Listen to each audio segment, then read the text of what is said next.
What the heck? Here are 3 things you didn't know about Australian culture. Let's go! Number 1, it's not uncommon to see people walking around barefoot in the shops. This is me yesterday walking around McDonald's completely barefoot, completely normal, no questions asked. Number 2, we love beetroot. We put beetroot on everything. Beetroot is a fundamental thing in Australian life. We love beetroot. Thirdly is Australians love coffee so much that you can even find coffees that cost up to $10. The coffee culture down here in Australia is insane, and people say that we have the best coffee in the world, so... What the heck? This is the most amazing location in the whole world. Let's go. Stuck halfway between Iceland and Scotland are the beautiful Faroe Islands. I was lucky enough to visit last year, and this country is amazing. It's made up of the most beautiful, diverse natural landscapes I've ever seen. They also grow grass on their roof, which is awesome. The only issue is, it is crazy expensive. What the heck? Here are 3 locations you have to visit in Australia. Check this out.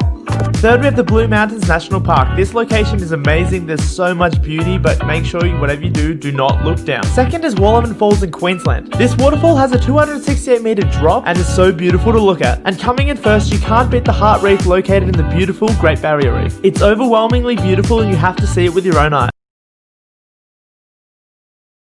What the heck? Here are 3 of the strangest things that I found whilst traveling overseas. Let's go. While I was traveling through Dallas, Texas, I found this eyeball in the middle of the city. It was on private property and there was no sign explaining why it was there. When I was in Prague, I found an alleyway that was so skinny they needed a traffic light showing you when to go. And while I was in South Africa, I found out you can buy zebra, crocodile, and other different types of meats. But I was way too scared to try them.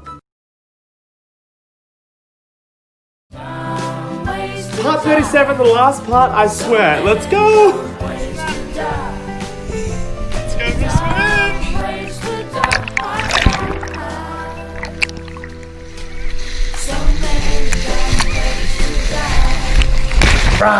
Okay, that was probably the dumbest video I've ever made. What is it like being single? I like it. I like starting each day with a sense of possibility. And I'm optimistic because every day I get a little more desperate, and desperate situations yield the quickest results. What the heck? Here are 3 foods you have to try before you die. Don't die, but if you do, eat these first.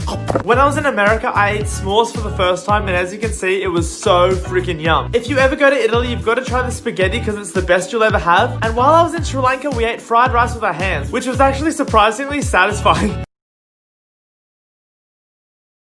What the heck? Here are 3 Arabic words you won't be able to pronounce unless you speak Arabic part 4. Let's go. Word number 1 is occupation. احتلال. Ihtilal.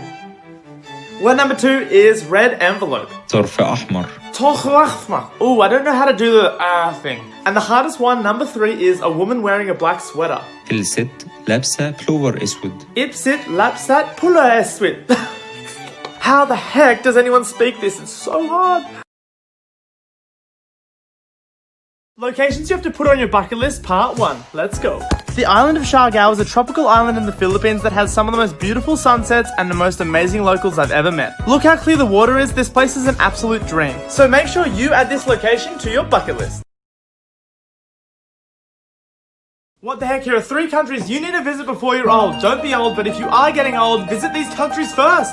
First, we have Scotland. It's an amazing country that doesn't get talked about enough. It is just so beautiful. Second, we have Turkey. Now, Turkey is so diverse and they have amazing food and culture, so definitely visit. And lastly, you have to visit Canada while you're young. You'll honestly meet so many cool people and go on so many epic adventures. Do I love Pokemon? I sure freaking do. Check this out. Before traveling full-time, my job was actually to draw and sell my own Pokemon art. I had an online store and used to sell my art at Comic-Cons. I've even had a lot of amazing artists draw me as a Pokemon trainer over the last 10 years. Some people think it's nerdy, but I think it's the best thing ever.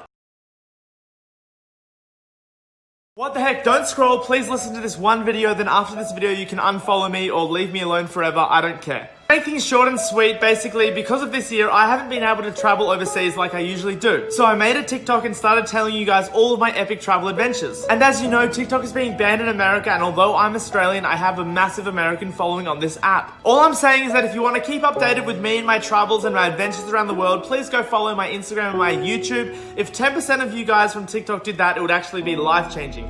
That is all. Continue with your life, and hopefully I'll see you guys on my other socials. What the heck? the craziest thing you've done whilst traveling to save $1? When I started traveling, I didn't really have that much money, so I've done a lot of crazy things, but this one time I ran out of water and I was kind of on the streets, and this is what I did to brush my teeth. Run out of water, so I'm using this puddle I found to get the last bit of water to brush my teeth.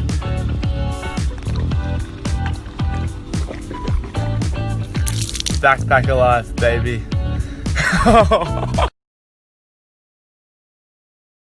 How did you fund your travels before you got famous? Well, I'm not actually famous, I'm just a normal human, but here's exactly what I did when I had no money, but I really wanted to travel the world.